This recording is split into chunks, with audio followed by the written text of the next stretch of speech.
आज की क्लास में बात करते हैं मोनोसेकेराइड्स के बारे में। ठीक है, तो देखो यार, हमने अब तक क्या पढ़ा? मोनोसेकेराइड्स, ओलिगोसेकेराइड्स और पॉलीसेकेराइड्स। मोनोसेकेराइड्स क्या होते हैं? सिंपल शुगर यूनिट, जैसे ग्लूकोज, फ्रक्टोज, जैसे ग्लूकोज और फ्रक्टोज। और ओलिगोसेकेराइड्स में हमने क्या पढ़ा? डाइसेकेराइड्स, ट्राइसेकेराइड और क्या, टेट्रासेकेराइड्स। उन सब में क्या होता था? हाइड्रोलिसिस के बाद वो सब टूट के बनते क्या थे? टूट के वो मोनोसेकेराइड्स ही बनते थे हाइड्रोलिसिस के बाद। ठीक है, और जो आपके क्या होते हैं, ये वाले तीसरे टाइप वाले कौन से? पॉलीसेकेराइड्स। वो भी हाइड्रोलिसिस के बाद क्या बनते थे? वो भी हाइड्रोलिसिस के बाद n मोल ऑफ मोनोसेकेराइड्स ही बनते थे। मतलब जो आपका मोनोसेकेराइड्स है वो कौन कौन सी केमिस्ट्री? कार्बोहाइड्रेट केमिस्ट्री का एक फंडामेंटल यूनिट है। मतलब जो भी बनेगा या तो वो मोनोसेकेराइड होगा या टूट के मोनोसेकेराइड बन जाएगा। ठीक है, तो देखो हमारा आज का स्टडी है मोनोसेकेराइड्स के ऊपर। तो देखो कार्बोहाइड्रेट्स क्या होते हैं? पॉलीहाइड्रोक्सिल एल्डिहाइड और पॉलीहाइड्रोक्सिल कीटोन। पॉलीहाइड्रोक्सिल एल्डिहाइड और पॉलीहाइड्रोक्सिल कीटोन होते हैं। ठीक है, तो देखो इस बेसिस पे जो हमारे कार्बोहाइड्रेट होते हैं उनको दो क्लास में क्लासिफाई किया गया। पहला क्लास वो बनाया गया जिसके अंदर क्या होते हैं? पॉलीहाइड्रोक्सिल एल्डिहाइड ग्रुप प्रेजेंट होते हैं। ठीक है, उन कार्बोहाइड्रेट्स को हम बोलते हैं एल्डोज बोलते हैं। क्या? एल्डोज बोलते हैं, जिसमें क्या हो? एल्डिहाइड प्रेजेंट हो। ठीक है, पॉलीहाइड्रोक्सिल एल्डिहाइड प्रेजेंट हो। और दूसरा क्लास बनाया गया कीटोज का। ठीक है, ऐसे कार्बोहाइड्रेट जिसके अंदर पॉलीहाइड्रोक्सिल कीटोन ग्रुप प्रेजेंट हो उनको क्या बोला गया? कीटोन बोला गया। ये किस बेसिस पे किया गया? पॉलीहाइड्रोक्सिल एल्डिहाइड और पॉलीहाइड्रोक्सिल कीटोन के बेसिस पे। ठीक है, फिर बाद में ये जो आपके एल्डोज और कीटोज है इनको फर्दर सब डिवाइड किया गया। किस बेसिस पे? On the basis of of number of carbon present. Aldose और कीटोस में कार्बन का नंबर अलग अलग हो सकता है, उस बेसिस पे इनको क्लासिफाई कर अलग अलग क्या बोलते हैं, वे में क्लासिफाई किया गया। ठीक है, तो इससे बात करते हैं। आपके पास तीन कार्बन अगर होगा तो उनको हम बोलते हैं ट्रायोज बोलते हैं, ट्रायोज बोलते हैं। ठीक है, अगर ये हो गया तीन कार्बन का मतलब ट्रायोज। अगर उससे क्या अल्डिहाइड ग्रुप मतलब एल्डोज वाला ग्रुप जुड़ा हो तो उसको हम बोलते हैं एल्डो ट्रायोज। अगर कीटोन ग्रुप जुड़ा हो तो उसको हम बोलते हैं कीटो ट्रायोज। ठीक है, इसको थोड़ा सा नोट कर लो, एक चार्ट बनाते हैं। ठीक है, तो देखो बात करते हैं अपने चार्ट के बारे में। तो देखो किसी कंपाउंड के अंदर अगर नंबर ऑफ कार्बन आइटम 3 है तो उसको जनरल नाम क्या दिया जाता है? ट्रायोज दिया जाता है। नंबर ऑफ कार्बन आइटम 3 तो ट्रायोज। अगर उसमें एल्डिहाइड ग्रुप जोड़ दिया जाए तो वो क्या बन जाएगा? एल्डो ट्रायोज बन जाएगा। अगर तीन कार्बन वाले आइटम जो कंपाउंड है उसमें कीटोन ग्रुप जोड़ दिया जाए तो वो कीटो ट्रायोज बन जाता है। अगर चार कार्बन आइटम है तो उसको टेट्रोज बोलते हैं। एल्डिहाइड जुड़ा हो तो एल्डो टेट्रोज, कीटोन जुड़ा हो तो कीटो टेट्रोज। अगर पांच कार्बन आइटम है तो जनरल नाम पेंटोज होता है। एल्डिहाइड जुड़े तो एल्डोपेंटोज, कीटोन जुड़े तो कीटोपेंटोज। अगर छह कार्बन आइटम है तो उसको जनरल नाम हेक्सोज दिया जाता है। एल्डिहाइड जुड़ जाए तो एल्डोहेक्सोज और कीटोन जुड़ जाए तो कीटोहेक्सोज। ठीक है, जैसे हम बात करें इसके एग्जांपल की तो जैसे हमने क्या देखा था, ग्लूकोज के अंदर 6 कार्बन आटम होते हैं और एल्डिहाइड ग्रुप होता है। तो देखो एल्डोहेक्सोज का एग्जांपल क्या हो गया? ग्लूकोज हो गया। और हमने क्या देखा था फ्रक्टोज में? उसमें क्या होता है? 6 कार्बन आटम और उसमें कीटोन ग्रुप होता है, तो वो कीटोहेक्सोज का एग्जांपल क्या हो गया? फ्रक्टोज हो गया। ठीक है, इस फ्लो चार्ट को नोट कर लो, बहुत जगह काम आएगा।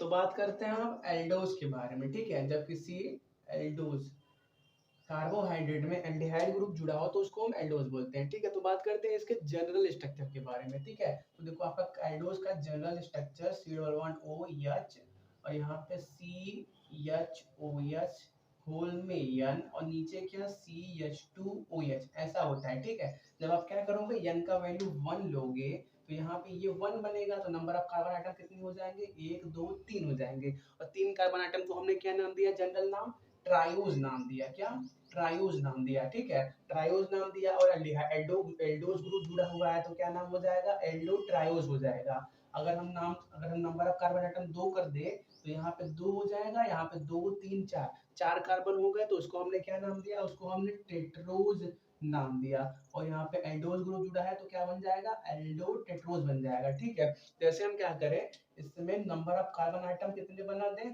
नंबर ऑफ कार्बन आइटम 4 बना दें। ठीक है, तो देखो यहाँ पे 4 कार्बन, ये 5 और ये 6 कार्बन आइटम, मतलब क्या बन जाएगा, वो हेक्सोस के अंदर आ जाएगा, हेक्सोस के अंदर आ जाएगा। और हेक्सोस और एल्डिहाइड ग्रुप जुड़ा है तो मतलब क्या, एल्डो हेक्सोस बनेगा। इसका एग्जांपल हमने क्या देखा, ग्लूकोज देखा, वो कितना कैसा होता है, C+H H। और यहाँ पे C कितने कार्बन होने चाहिए, 4 5 6 कार्बन, तो 1 2 3 4 5, और यहाँ पे CH2OH होगा। और यहाँ पे आपका OH H H OH, और यहाँ पे OH H, और यहाँ पे OH और H। तो देखो यार, यहाँ पे 1 2 3 4 5 6 कार्बन है, मतलब क्या, ये हेक्स के क्या किसके अंदर आया, हेक्सोस, He होगा ना, हेक्सोस के अंदर आया।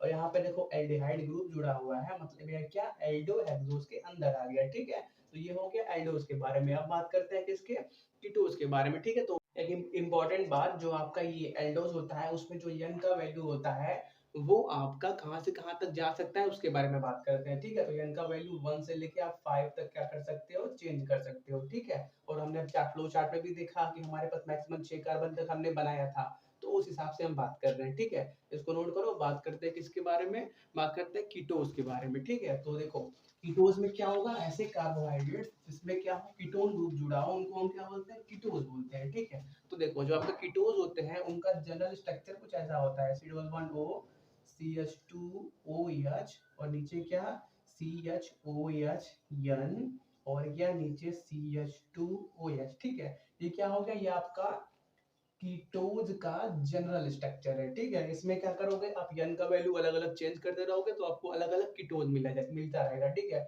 जैसे यहाँ पे n का वैल्यू आप 1 से लेके, सॉरी यहाँ पे n का वैल्यू आप 0 से लेके 4 तक रख सकते हो। ठीक है, n का वैल्यू 0 रखोगे तो ये तो गायब हो जाएगा, मतलब कितना कार्बन बचेंगे, 1 2 3 कार्बन, ये और ये वाला। तो 3 कार्बन के लिए क्या होते हैं, हमने क्या देखा, 3 कार्बन के लिए ट्रायोज दिखा। ठीक है, तो ट्रायोज है और कीटो कीटो ग्रुप जुड़ा है तो क्या हो जाएगा, कीटो ट्रायोज हो जाएगा।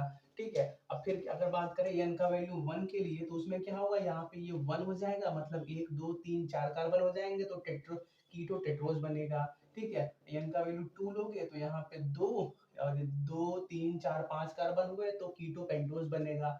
n का वैल्यू 3 लोगे तो देखो यहाँ पे 3 4 5 6 कार्बन हो गए। और हमने एग्जांपल क्या देखा, 6 कार्बन का, फ्रक्टोज देखा। जैसे 6 कार्बन है तो क्या बोलेंगे, हेक्सोज बोलेंगे। और क्या जुड़ा हुआ है, यस ई, और क्या जुड़ा है, कीटोन ग्रुप जुड़ा है तो ये क्या बन जाएगा, कीटो हेक्सोज बन जाएगा। जिसका एग्जांपल क्या देखा हमने, फ्रक्टोज देखा। ठीक है, वो कैसा दिखता है, C डबल बॉन्ड O, ऊपर क्या, CH2OH, और यहाँ पे कितने कार्बन होंगे, यहाँ पे जब हमने n का वैल्यू 3 लिया तो यहाँ पे क्या हो जाएंगे, 1 2 3, और नीचे CH2OH, और यहाँ पे क्या करो, OH, और यहाँ पे OH और यहाँ पे OH और H। ये आपका फिगर हो गया किसका, फ्रक्टोज का, जिसमें क्या है, जब हमने n का वैल्यू 3 लिया तो ये हमको क्या मिल गया, फ्रक्टोज मिल गया। ठीक है, नोट कर लो, जो आपका n का वैल्यू होता है वो कहाँ से कहाँ तक वेरी कर सकता है, 0 से लेके 4 तक। ठीक है, नोट कर लो। अब देखो यार, यहाँ पे जब 4 रखोगे n की जगह तो यहाँ पे 4 5 6 और 7 कार्बन बन जाएंगे। और ठीक है, जब किसी कंपाउंड में 7 कार्बन आ जाते हैं तो उसको हम बोलते हैं हेप्टोज, बोलते हैं क्या, हेप्टोज बोलते हैं। ठीक है, तो आप एक और वहां पे लास्ट में ऐड कर देना जो चार्ट बनाया था हेप्टोज के बारे में, जब नंबर कार्बन आइटम 7 हो तो उसको हेप्टोज बोलते हैं। कीटोन ग्रुप जुड़ा है तो कीटो हेप्टोज बन जाएगा, अगर एल्डिहाइड ग्रुप जुड़ा होता तो एल्डो हेप्टोज बन जाता। ठीक है, चलो नोट कर लो। अब बात करते हैं कार्बोहाइड्रेट्स के डीएल नॉमेनक्लेचर के बारे में। ठीक है, तो देखो आपको मालूम है कोई भी मॉलिक्यूल की बात करें, कंपाउंड की बात करें तो उसमें क्या होते हैं, एटम्स। और एटम्स एक दूसरे को क्या करते हैं, 3D फिगर में अरेंज करते हैं। ठीक है, तो 3D फिगर में अगर हम अरेंज करें तो उनको हम क्या बोलते हैं, उनको हम बोलते हैं एब्सोल्यूट कॉन्फ़िगरेशन करना। एब्सोल्यूट कॉन्फ़िगरेशन का मतलब जो रियलिटी में उसका एक्चुअल फिगर होता है। लेकिन देखो ईयर 1951 से पहले हमारे पास एब्सोल्यूट कॉन्फ़िगरेशन पता करने का कोई तरीका नहीं था। ठीक है, क्योंकि वो उस टाइम चल रहा था, साइंस में एडवांसमेंट उतना नहीं हुआ था। ठीक है, तो उस टाइम पे क्या किया जाता था, हम ग्लिसरॉल्डिहाइड एल्डिहाइड के कंपैरिजन में किसी भी मॉलिक्यूल का कॉन्फ़िगरेशन बताते थे, ठीक है। और जब हम क्या करते हैं ग्लिसरॉल्डिहाइड के कंपैरिजन में किसी का क्या बताते हैं, स्ट्रक्चर बताते हैं, तो उसको हम बोलते हैं रिलेटिव कॉन्फ़िगरेशन। क्या? रिलेटिव कॉन्फ़िगरेशन, ठीक है। तो देखो रिलेटिव रिलेटिव का मतलब क्या होता है, एक दूसरे से कंपेयर करने वाला। तो इसके कंपैरिजन में उसका क्या होगा, तो देखो उस टाइम पे जो ग्लिसरॉल्डिहाइड है उसके बारे में ये बोला गया कि उस ग्लिसरॉल्डिहाइड के ऊपर CHO अगर हो और नीचे CH2OH हो और उसके राइट में OH हो और लेफ्ट में अगर हाइड्रोजन ग्रुप जुड़ा हो, तो इस कॉन्फ़िगरेशन को हम बोलते हैं डी कॉन्फ़िगरेशन बोलते हैं। और देखो यहाँ पे कार्बन ये वाला क्या है, कायरल कार्बन, इससे जुड़े चारों ग्रुप अलग है, तो ये क्या बन गया, कायरल कार्बन। तो इस स्ट्रक्चर का नाम क्या बना, इसका नाम बना डी ग्लिसरॉल्डिहाइड नाम पड़ा, ठीक है। और इसी के मिरर इमेज की बात करें, इसी के मिरर इमेज की बात करें तो उसमें क्या होगा, तो देखो उसमें यहाँ पे मिरर लगा दो और मिरर इमेज की बात करें तो ऊपर तो CHO ही रहने वाला है और नीचे तो CH2OH ही रहने वाला है। होगा क्या, ये OH यहाँ पे लेफ्ट में आ जाएगा और ये H आपका राइट में चला जाएगा, ठीक है। तो देखो इसको क्या बोला गया, जब आपका H राइट में हो और OH लेफ्ट में हो, इसको बोला गया यल कॉन्फ़िगरेशन। मतलब इसका नाम क्या पड़ गया, आपका यल ग्लिसरॉल्डिहाइड नाम पड़ गया, ठीक है।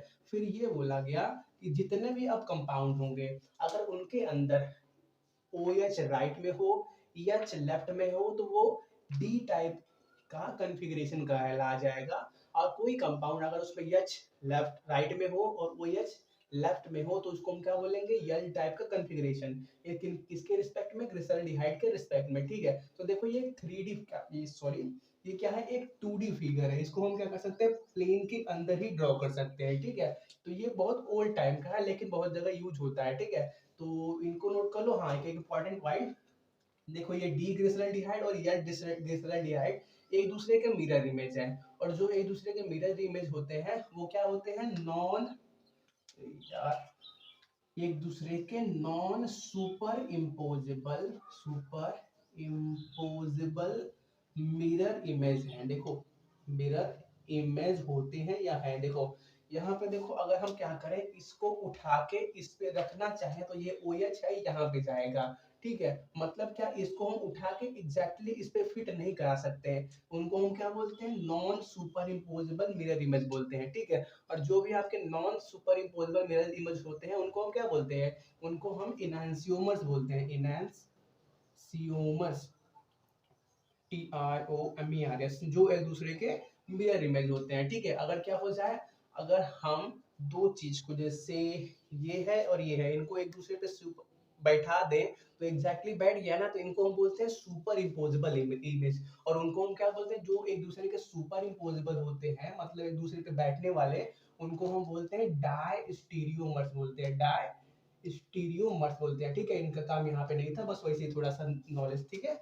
चलो, तो ये हो गया 2D के बारे में। लेकिन अब बात करते हैं, लेकिन जानते हो कि जितने भी कंपाउंड होते हैं वो 3D में अरेंज होते हैं। तो उस टाइम पे 3D स्ट्रक्चर के लिए फिशर प्रोजेक्शन नाम का एक तरीका दिया गया, ठीक है। तो इसको नोट कर लो, बात करते हैं फिशर प्रोजेक्शन के बारे में। तो बात करते हैं फिशर प्रोजेक्शन के बारे में। तो देखो फिशर प्रोजेक्शन 3D अरेंजमेंट के लिए दिया गया था, ठीक है। तो देखो जैसे वही ग्लिसरॉल्डिहाइड को बना दें हम, CHO, नीचे CH2OH और यहाँ पे OH कर दो, यहाँ पे H कर दो।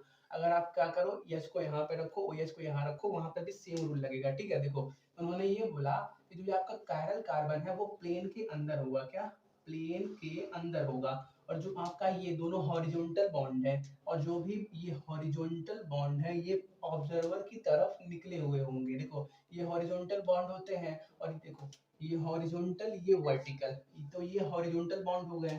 तो इन्होंने कहा जो हॉरिजॉन्टल बॉन्ड है वो कुछ ऐसे, जैसे देखो कार्बन, ये यहाँ पे देखो, ये दोनों दोनों जहां मिलेंगे ना वहां पे कार्बन होगा, कार्बन यहाँ पे, और जो ये हॉरिजॉन्टल बॉन्ड होंगे वो कुछ ऐसे होंगे, आपकी तरफ ऑब्जर्वर की तरफ निकले होंगे, मतलब प्लेन ऑफ पेपर के बाहर होंगे, ठीक है। और जो ये वर्टिकल बॉन्ड होंगे ऊपर नीचे वाले, ये जो वर्टिकल बॉन्ड है ऊपर नीचे वाले, वो कुछ ऐसे प्लेन के अंदर पीछे की तरफ अंदर गए होंगे, ठीक है। तो इसको हम क्या बोलते हैं, फीचर प्रोजेक्शन का रिप्रेजेंटेशन करना, ठीक है। और जो सारे बॉन्ड होते हैं उनको सॉलिड लाइन से ऐसे प्रेजेंट किया जाता है, ठीक है। तो देखो ये क्या है, फीचर प्रोजेक्शन का तरीका। आपको क्या करना है, अपने दिमाग में रखना है कि ये दोनों क्या है, प्लेन के बाहर निकले हुए हैं ऐसे, और ये दोनों है वो प्लेन के अंदर पीछे की तरफ गए हुए हैं, और जो कार्बन है वो बीच में है, ठीक है।